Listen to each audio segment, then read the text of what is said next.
Alors, effectivement, j'ai pris part à l'atelier 1 qui traitait de la responsabilité du gouvernement sur la problématique de l'emploi.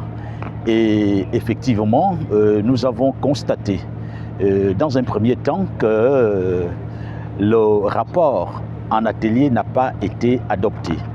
Et quand on se retrouve en plénière, nous avons constaté qu'il y avait pas mal de choses qui ne figuraient pas dans le rapport qui a été lu par le rapporteur de la commission.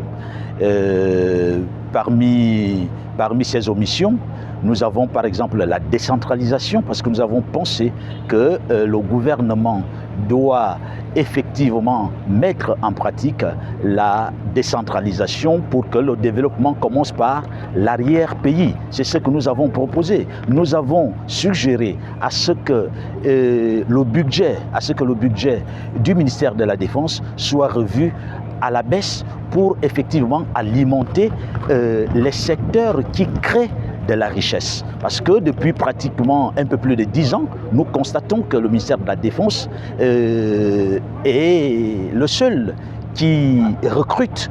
Et vous comprenez que c'est vrai, c'est pas mauvais de recruter, mais nous pensons, sur la base d'ailleurs de l'expert de l'OIT qui nous a appris l'approche IMO, effectivement, qui voudrait que le budget d'investissement soit beaucoup plus important dans certains secteurs comme l'agriculture, des secteurs qui peuvent générer beaucoup d'emplois, c'est-à-dire on crée là un employeur qui, lui, il pourra également créer d'autres employeurs.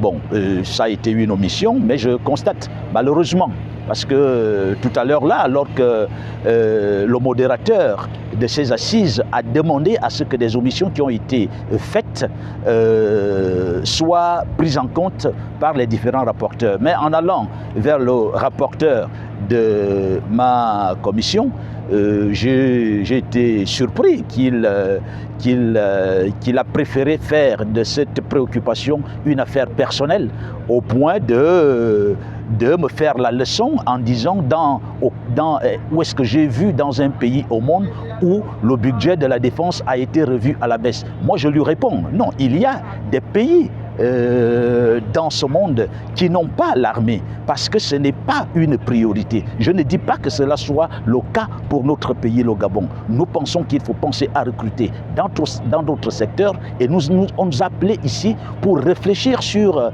les possibilités de réduction du chômage et de création effectivement de la richesse. Bon, voilà ce que je peux dire et des omissions ont beaucoup plus été constatées dans cet atelier qui porte la responsabilité du gouvernement sur le problème du chômage.